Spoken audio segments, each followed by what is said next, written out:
بسم الله الرحمن الرحيم. السلام عليكم ورحمة الله وبركاته.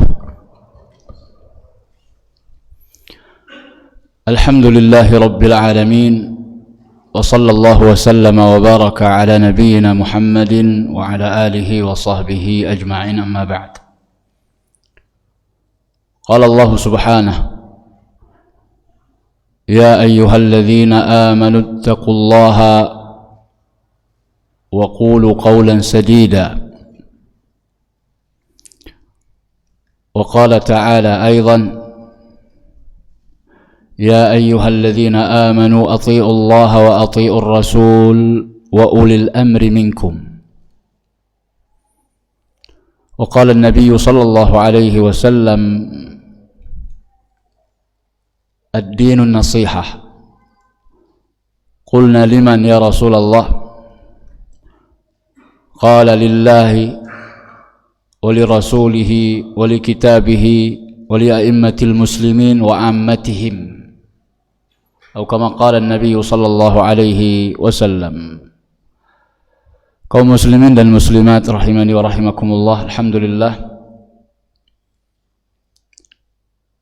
segala puji dan syukur marilah kita panjatkan kehadirat Allah Subhanahu wa taala malam ini tanggal 10 Safar 1445 Hijriyah. Alhamdulillah kita bisa bertemu kembali untuk melanjutkan pelajaran atau kajian akidah, membahas tentang karakteristik Ahlussunnah wal Jamaah. Pertemuan kali ini kita mengangkat judul Mauqifu ahli sunnati wal jamaah min waliyil amr. Sikap ahlu sunnah wal jamaah terhadap penguasa. Kajian atau judul ini merupakan lanjutan dari pertemuan sebelumnya, yaitu membahas poin ke-66 di kitab panduan kita As-Sirajul Wahhaj bi Shahihil Minhaj.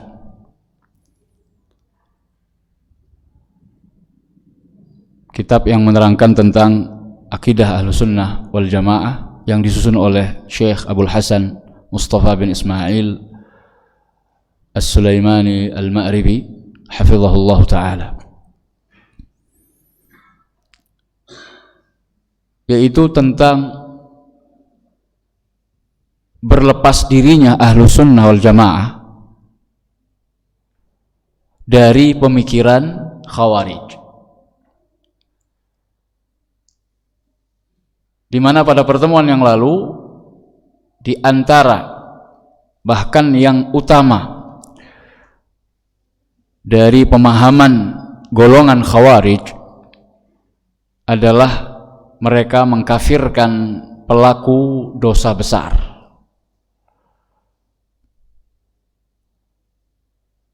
Yang konsekuensinya sangat fatal, sudah kita terangkan dan sampaikan pada pertemuan yang lewat,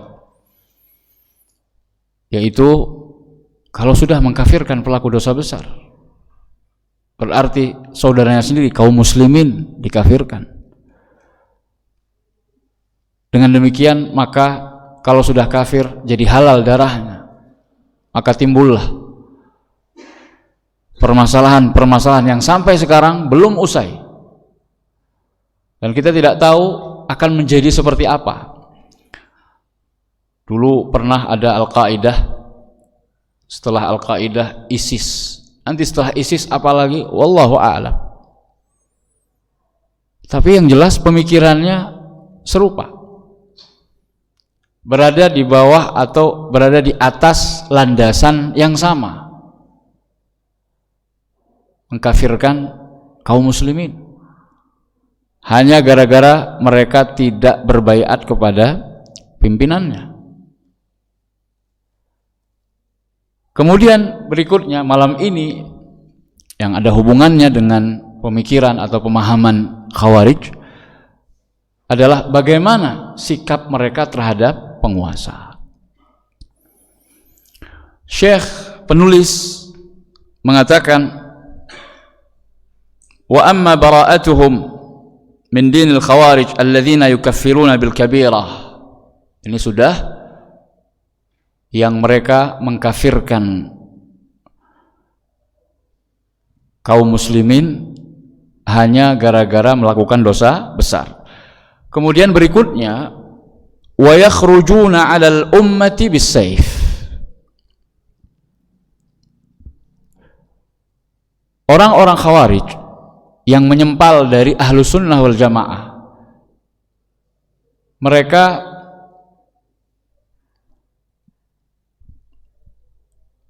sangat mudah melakukan pemberontakan terhadap penguasa-penguasa yang menurut mereka sudah keluar dari jalurnya. Wa yakhrujuna 'alal ummati bis-sayf. Dengan demikian, orang-orang yang menghalangi mereka, artinya kaum muslimin yang lain yang masih setia dengan pemerintahnya, penguasanya, pemimpinnya, dianggap musuh. Sehingga mereka pun tidak segan untuk mengangkat senjata berhadapan atau memerangi saudaranya sendiri. Wa yakhrujuna 'alal ummati bis-sayf. Sangat mudah mengangkat senjata melawan siapa saja yang menghalangi mereka.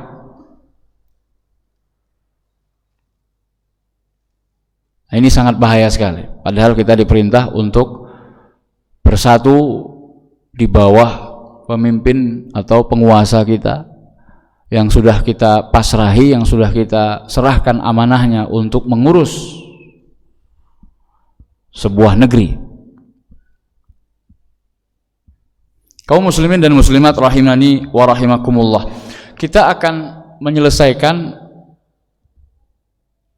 pemahaman yang menyimpang dari Khawarij yang dituliskan oleh penulis di kitab panduan ini. Kemudian nanti akan kita simpulkan kembali.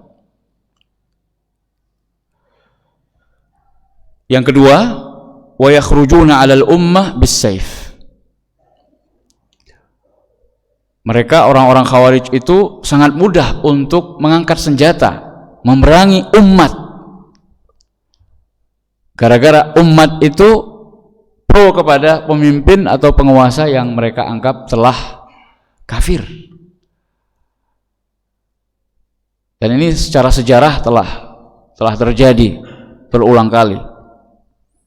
Diawali dengan apa yang mereka lakukan terhadap Utsman bin Affan, yang berakhir dengan tragis membunuh pemimpin mereka sendiri di rumahnya. Utsman bin Affan tidak melakukan perlawanan. Itu dianggap oleh mereka kesempatan. Gak mau turun, gak mau lengser, ya sudah. Kesempatan bagi mereka untuk melegalkan perbuatan mereka. Padahal yang mereka bunuh adalah menantu Nabi, Dzunnurain, orang yang dijanjikan oleh Nabi SAW masuk surga. Kemudian berlanjut pemahaman Khawarij itu bahkan menjadi sebuah sekte, sebuah kelompok yang resmi di zaman Ali bin Abi Thalib. Dulu mereka pro kepada Ali bin Abi Thalib, akhirnya mereka justru berbalik memerangi Ali karena sudah mengkafirkannya, sudah halal darahnya, yang berujung dengan peristiwa yang tragis di mana Ali dibunuh oleh seorang Khawarij, Abdurrahman bin Muljam. Abdurrahman bin Muljam penghafal Quran. Coba lihat fitnahnya, luar biasa. Gara-gara pemahaman yang menyimpang, mengkafirkan, akhirnya yang menghalalkan darah tidak peduli. Siapa Ali bin Abi Thalib? Sepupu Nabi SAW sekaligus menantunya. Seorang sahabat yang paling banyak diceritakan tentang biografinya oleh para ulama. Ali bin Abi Thalib. Sahabat yang paling banyak keutamaannya. Termasuk orang yang dijamin masuk surga oleh Nabi SAW. Coba gimana pemikirannya itu? Bagaimana nanti dia akan mempertanggungjawabkan darahnya Ali di hadapan Allah Subhanahu wa taala ketika dituntut oleh Ali bin Abi Thalib? Bagaimana nasibnya? Maka pantas Nabi SAW mengatakan Khawarij kilabu ahlin nar. Orang-orang Khawarij itu, mohon maaf, anjing-anjingnya penghuni neraka. Saking jeleknya pemahaman atau penyimpangan yang dilakukan oleh orang-orang Khawarij.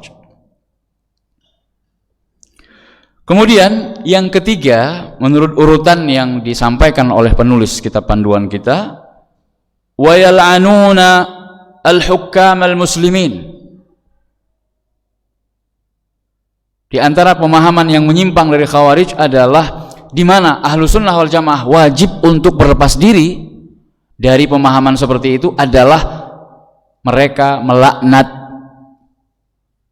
pemerintah, penguasa, pemimpin kaum muslimin.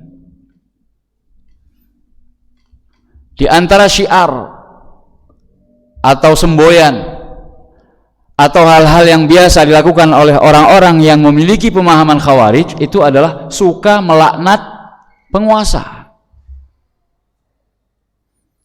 Sedikit-sedikit kalau ada kebijakan penguasa yang menurut mereka dalam tanda kutip ya zalim, langsung penguasanya dilaknat, dicerca, dicaci, dibeberkan aib-aibnya. Suka melaknat penguasa ini adalah warisan orang-orang Khawarij. Sejak dahulu ketika pertama sekali muncul,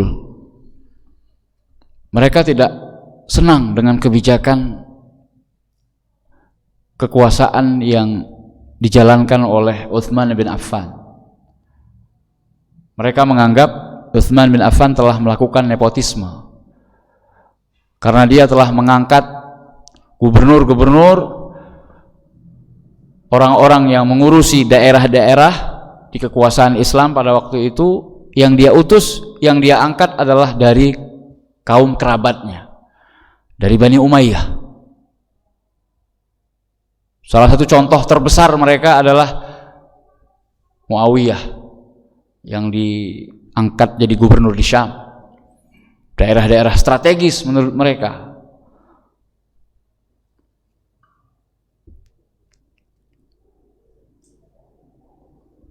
Padahal Nabi SAW ketika beliau masih hidup di tengah-tengah sahabat, beliau SAW seringkali mengangkat panglima, komandan, tugas-tugas rahasia, tugas-tugas kenegaraan dari kalangan Bani Umayyah, dari keluarga besarnya Utsman bin Affan, termasuk keluarganya Abu Sufyan, karena memang mereka adalah tokoh di zaman jahiliyah dulu,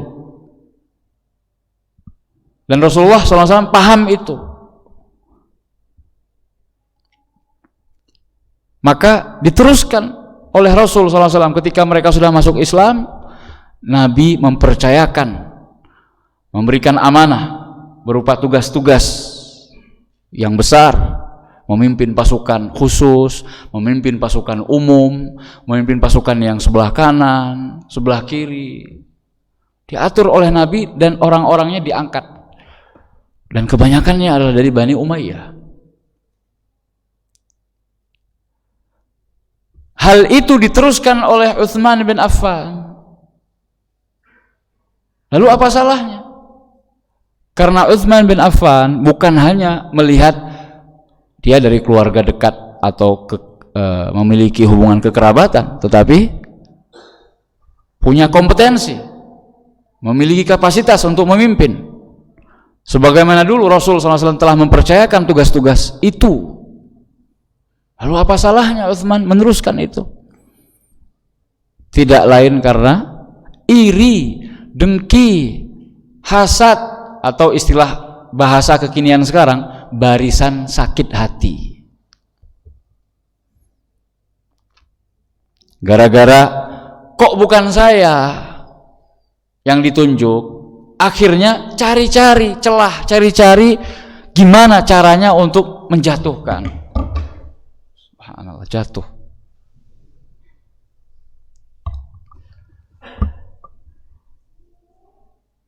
Yang penting lengser. Maka mereka menggunakan kata-kata apa? Al-islah. Ini demi perbaikan, demi perdamaian, demi kesejahteraan umum, demi kepentingan umat.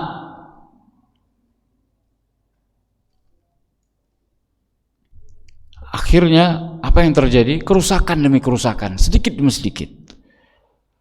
Gara-gara tidak mengikuti apa yang menjadi ajaran Rasulullah SAW, Imam Ahlus Sunnah wal Jamaah yang terbesar. Ya, kita lanjutkan. Wa yukaffirunahum, beliau tambahkan, mereka orang-orang Khawarij mengkafirkan pemimpin atau penguasa dengan mengatakan mereka adalah taghut. Taghut yaitu orang yang melampaui batas. Jadi sudah, kenapa mereka mengatakan taghut, pemimpin-pemimpin yang tidak sesuai dengan selera mereka? Alasan mereka karena sudah tidak berhukum kepada hukum Allah. Mereka berdalil dengan ayat-ayat Allah Subhanahu wa taala, "Wa man lam yahkum bima anzalallah fa ulaika humul kafirun." Barang siapa yang tidak berhukum dengan apa yang diturunkan oleh Allah, maka mereka adalah orang-orang kafir. Ini orang-orang Khawarij memahaminya kafir besar. Padahal ayat tersebut menurut tafsir seorang ulama besar dari kalangan sahabat yang paling pakar dalam masalah tafsir, Ibnu Abbas, beliau mengomentari, menafsirkan kufrun duna kufur, alias kufur kecil.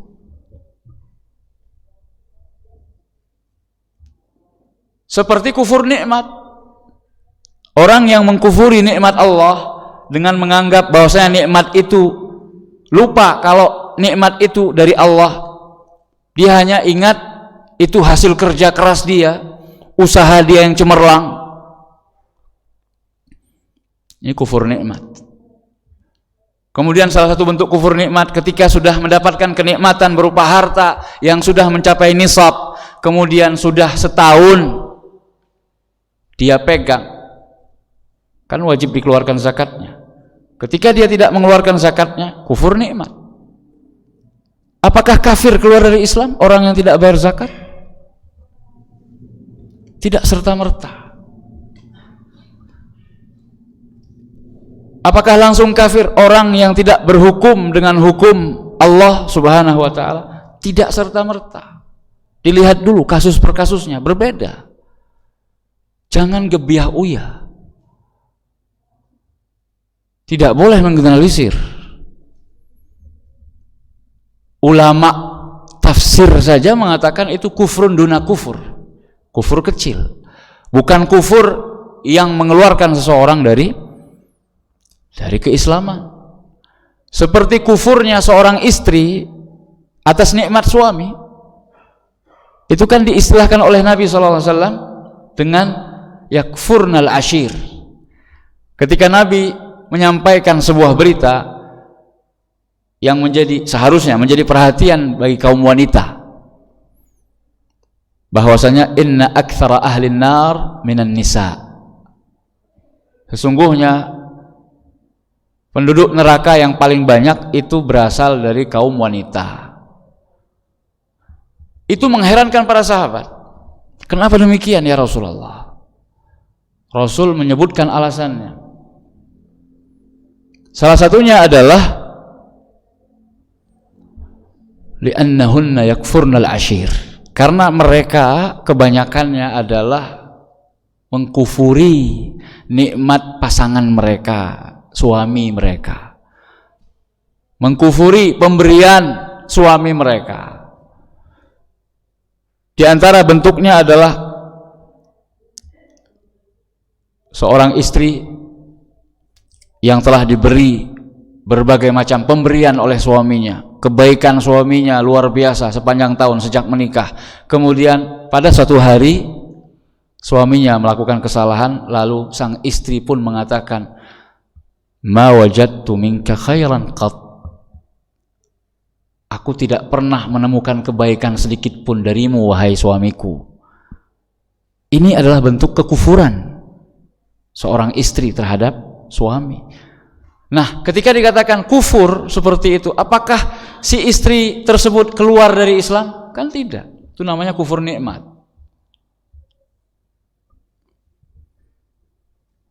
Maka begitu pula ayat tersebut dipahami dengan hal yang sama. Dan ini strateginya orang-orang Khawarij.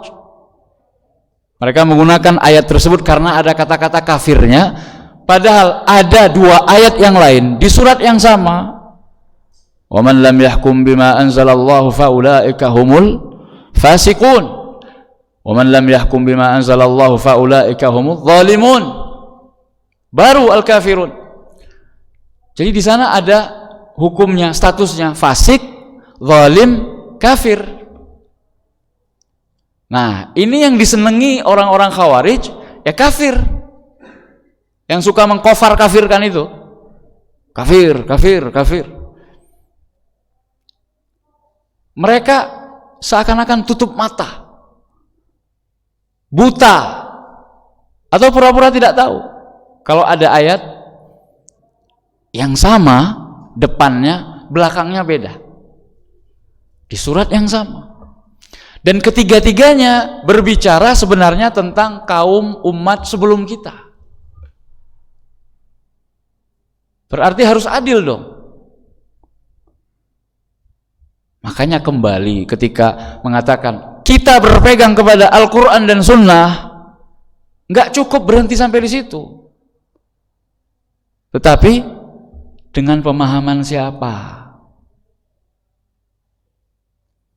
Sekarang ini nggak cukup mengatakan kami berpegang teguh kepada Quran dan Sunnah. Semuanya juga mengklaim hal yang sama. Lalu yang membedakan apa? Kuncinya dengan pemahaman siapa. Yang selamat itu adalah dengan pemahaman generasi pertama umat ini, yang sudah direkomendasikan oleh Allah dan Rasulnya. Allah mengatakan radhiyallahu anhum,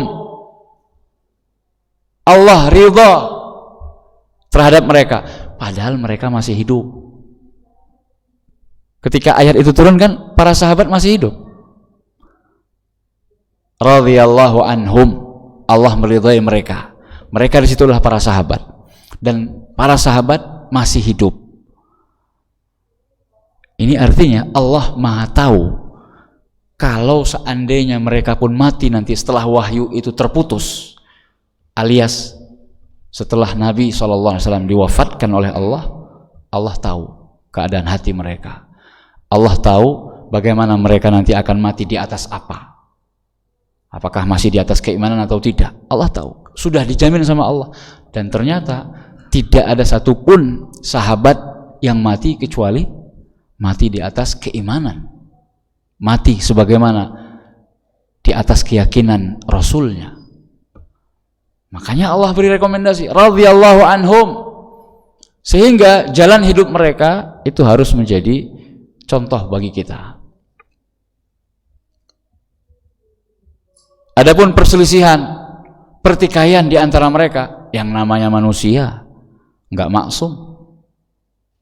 Tapi lihatlah bagaimana mereka bertikai, bagaimana mereka berseteru. mereka masih menganggap saudara.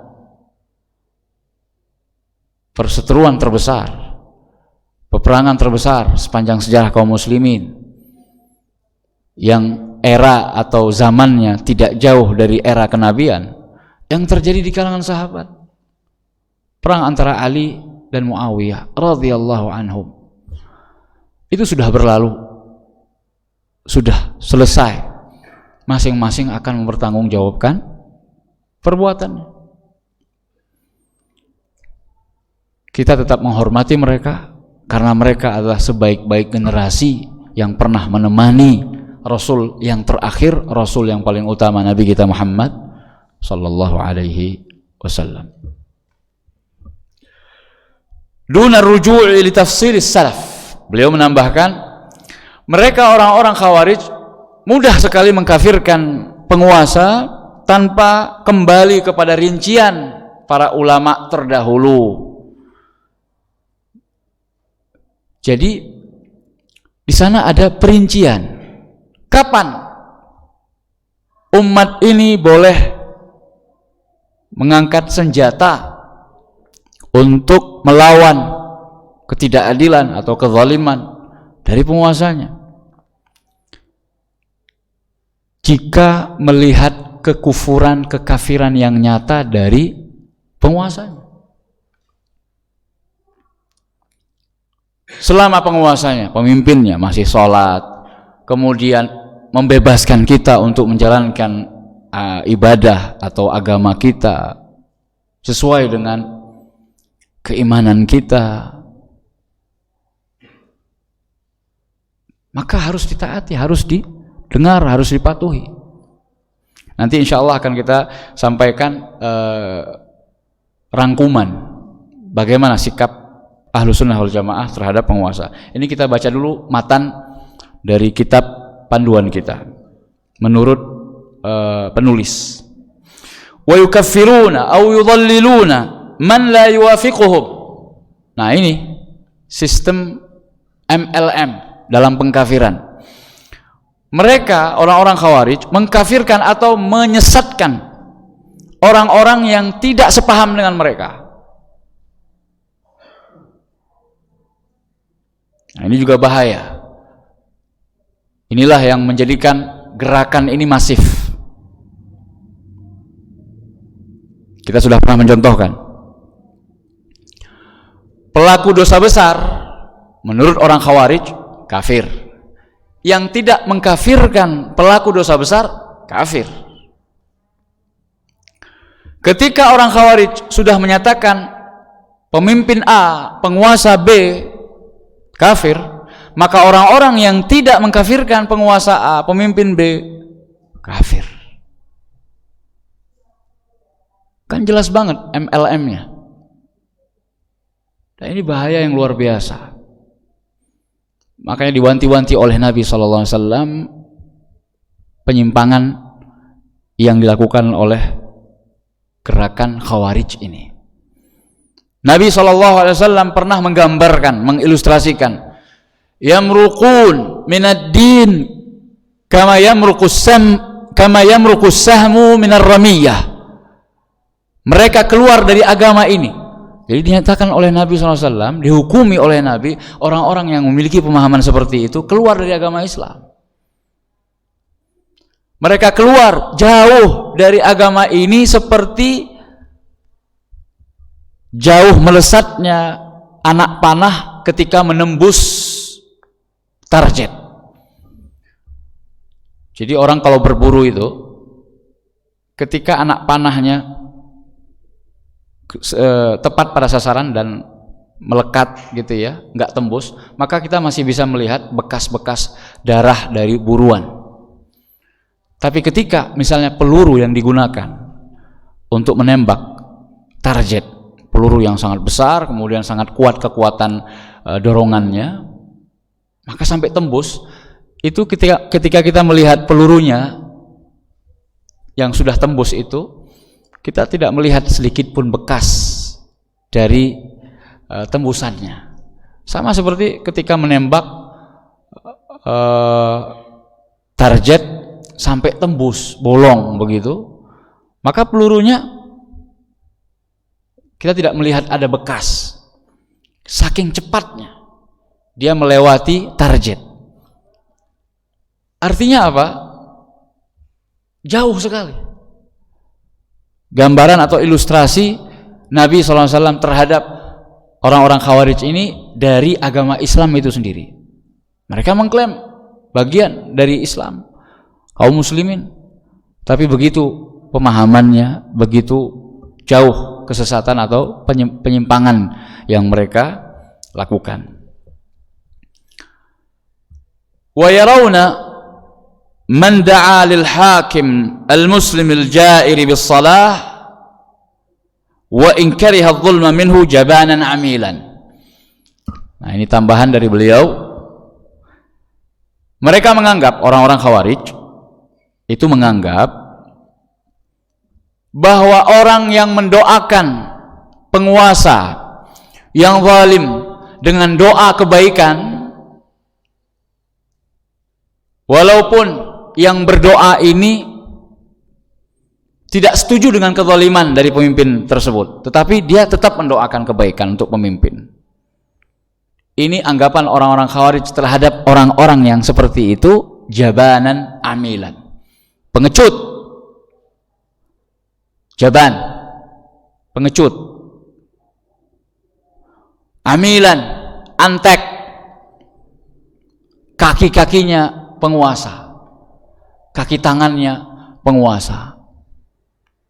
Padahal beliau melanjutkan, ma'anna min dini ahli sunnah, padahal keyakinan ahlu sunnah wal jamaah adalah ad-du'a'u lahum bis salahi ma'an nush, tetap mendoakan penguasa dengan kebaikan disertai dengan memberikan nasihat terus menerus. Jadi ada usaha dan doa, bukan cuma doa doang, tapi tetap berusaha untuk memperbaiki penguasa ketika melihat ada ketidakadilan, ada kezaliman di sana sini. Sampaikan, nasihati, beri masukan dengan cara yang baik. Was-sam'i wat-tha'ah fil ma'ruf, dan tetap mendengar serta taat dalam kebaikan. Duna rukunin ilaihim, tanpa membeo kepada penguasa. Jadi tetap kita tidak boleh menutup mata atau mendiamkan kezaliman kalau seandainya ada kezaliman. Dan ini sudah diajarkan oleh Nabi SAW. Man ra'a minkum munkaran falyughayyirhu biyadihi. Barang siapa yang melihat sebuah kemungkaran, maka hendaknya yang memiliki wewenang, yang memiliki kekuatan, hendaknya dia merubahnya dengan kekuatannya, dengan tangannya.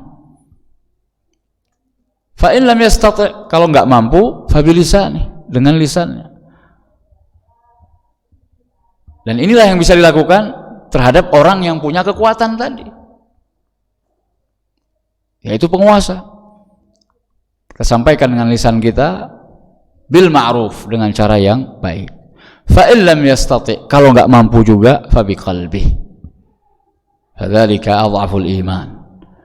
Kalau enggak mampu dengan lisan, maka ingkari dengan hati, karena itu adalah selemah-lemah iman di dalam masalah pengingkaran terhadap kemungkaran. Bukan berarti ketika seseorang tidak mampu merubah sebuah kemungkaran dengan tangan, juga tidak mampu dengan lisan, dia hanya mampu dengan hatinya, tidak berarti ketika itu orangnya sedang berada di bawah level keimanan yang paling rendah. Tidak.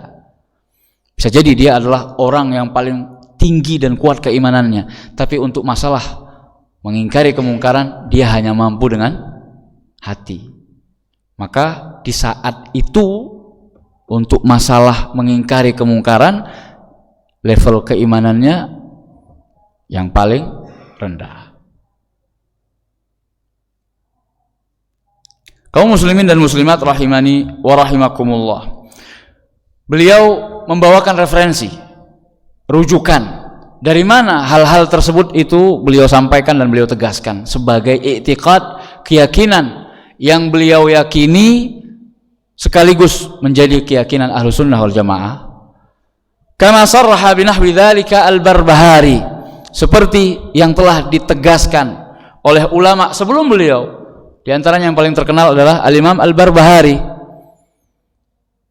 rahimahullah fi syarhi sunnah, di dalam kitab beliau Syarah As-Sunnah, yaitu syarah akidah Imam Ahmad, usul sunnah, landasan-landasan akidah Ahli Sunnah wal Jamaah, pokok-pokoknya, prinsip-prinsipnya dijabarkan oleh Al-Imam Al-Barbahari.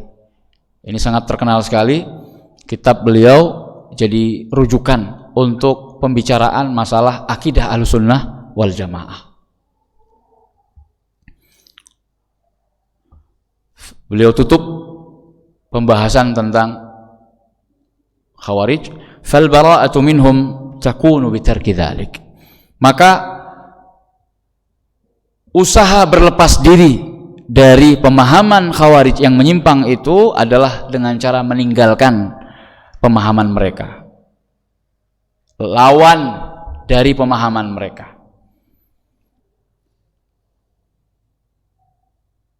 Berarti ketika orang Khawarij itu mengkafirkan pelaku dosa besar, Ahlus Sunnah tidak mengkafirkan pelaku dosa besar secara otomatis.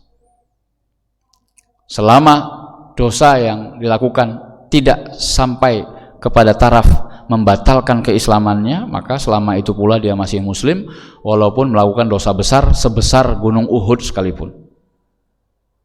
Walaupun melakukan dosa besar sebesar gunung Uhud sekalipun. Ini kalimat hiperbolik untuk lebih mempertegas.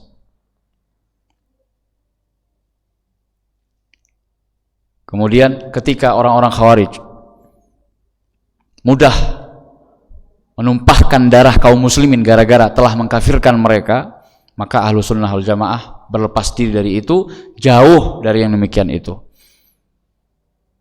Berarti Ahlus Sunnah wal Jamaah membenci usaha-usaha bom bunuh diri, ya, itu tidak boleh didukung dan kita harus mengecamnya sebagai bentuk berlepas dirinya kita dari pemahaman yang menyimpang tersebut. Nggak pernah diajarkan oleh Nabi SAW melakukan bom bunuh diri atau usaha bunuh diri. Bahkan bunuh diri itu termasuk dosa besar, termasuk dosa besar, dilarang dalam agama kita yang mulia. Kemudian ketika orang-orang Khawarij suka melaknat penguasanya, maka Ahlus Sunnah wal Jamaah mereka sangat menjaga lisannya dari mencela, mencaci dan mencerca penguasa mereka. Saya pernah mengibaratkan kita sebagai pemimpin rumah tangga ketika dicaci, dicerca oleh anak-anak kita atau direndahkan, kita tidak terima. Apalagi orang-orang yang menjadi pemimpin, orang yang lebih banyak, tentu tidak bisa menerima, atau ya lebih pantas lagi untuk tidak terima. Maka doakan mereka dengan kebaikan. Jadi kalau orang-orang Khawarij itu menganggap Ahlus Sunnah wal Jamaah yang suka mendoakan pemimpinnya, penguasanya, bahkan tidak mengapa untuk mendoakan pemimpin atau penguasa di saat-saat khutbah Jumat sekalipun. Kenapa demikian? Karena doa kebaikan untuk pemimpin atau penguasa, jika Allah mengabulkan dan menjadikan pemimpin atau penguasa itu jadi baik, kebaikan itu tidak hanya untuk satu orang, dua orang, tapi untuk seluruh orang yang dipimpinnya. Makanya para ulama Ahlus Sunnah wal Jamaah ini berpesan, kalau seandainya saya punya satu doa yang diberikan oleh Allah Subhanahu wa taala untuk dikabulkan. Misal dikatakan kamu punya satu doa saja yang pasti aku kabulkan, kata Allah misalnya, maka kata para ulama, aku akan berdoa untuk kebaikan pemimpin. Nah, ini orang cerdas. Dia menggunakan kesempatan itu untuk mendapatkan kesempatan yang lebih luas, kesempatan yang lebih banyak, kebaikan yang lebih berkah. Karena semakin banyak orang yang mendapatkan manfaat dari sesuatu, maka itu namanya keberkahan. Kitabnya tipis, buku karya tulisnya ya 20 halaman, tapi manfaatnya dirasakan oleh seluruh lapisan masyarakat. Ini berkah namanya. Dia tidak banyak menulis, tetapi setiap karya tulisnya pasti membawa keberkahan atau membawa kemanfaatan yang meluas. Ini orang berkah. Umurnya pendek, tapi Masya Allah produktif. Tulisannya seperti orang yang berumur ratusan tahun. Ini berkah waktunya. Sedikit, cukup, tetapi sangat luas manfaatnya. Ini keberkahan. Makanya satu doa kalau memang dikabulkan oleh Allah, maka pasti sudah dikhususkan oleh orang-orang soleh, orang-orang ulama seperti Fudail bin Iyad dan selain beliau, karena yang paling terkenal mengatakannya adalah Fudail bin Iyad. Kalau seandainya saya punya satu doa yang hanya satu-satunya dikabulkan oleh Allah, maka saya akan khususkan doa tersebut untuk kebaikan penguasa. Insya Allah kesimpulan atau rangkuman tentang bagaimana seharusnya sikap Ahlussunnah wal Jamaah terhadap penguasa akan kita sampaikan setelah kita mendengarkan adzan Isya dikumandangkan. Fadhal.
Alhamdulillah wassalatu wassalamu ala Rasulillah, amma ba'd. Kesimpulan, rangkuman sikap ahlu sunnah wal jamaah terhadap penguasa ada 3. Dari 3 poin ini maka dikembangkan, ada yang sampai 10, ada yang sampai 40-an ya. Tergantung bagaimana nanti cara merincinya. Tetapi perincian-perincian itu kembali kepada 3 poin utama yang akan kita sampaikan di kesimpulan ini. Yang pertama, wujubus sam'i wat ta'ah ala ulatil umur sawa'un fil mansyat au fil makrah. Wajibnya mendengar dan taat kepada penguasa, baik suka maupun duka, baik dalam hal yang kita semangat karena urusannya duit misalnya, atau sesuatu yang tidak kita sukai, makruh misalnya, suatu yang kita terpaksa melakukannya, harus tetap mendengar dan taat, tunduk dan patuh kepada penguasa. Contohnya apa?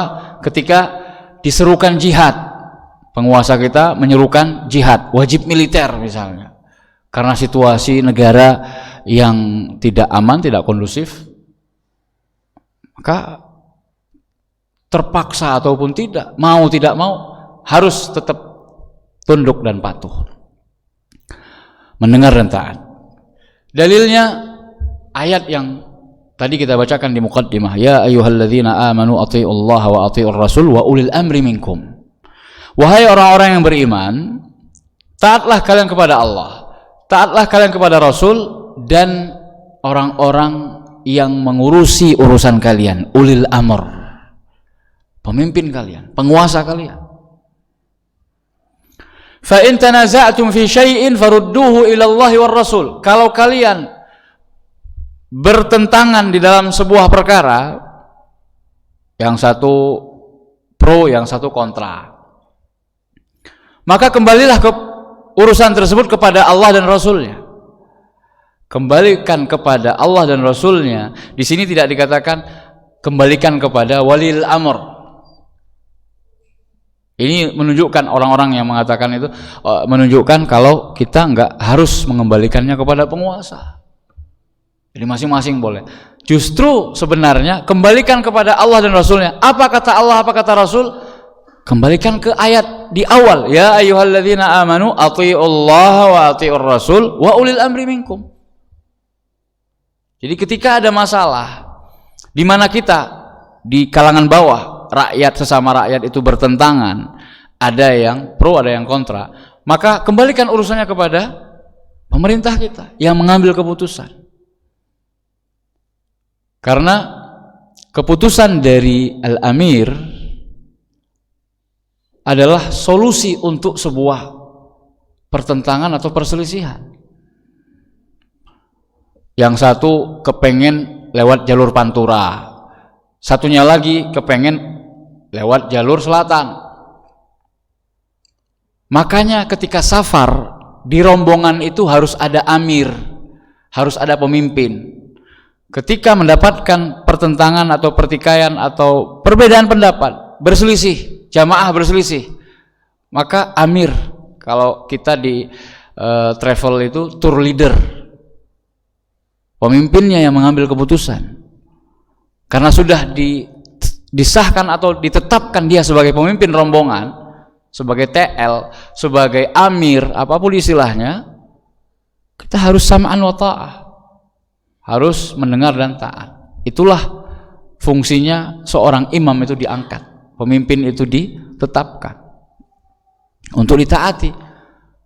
Kan aneh ketika kita sudah mengangkat pemimpin, lalu pemimpin itu kita selisihi, tidak mau taat dan tidak mau mendengar. Lucu.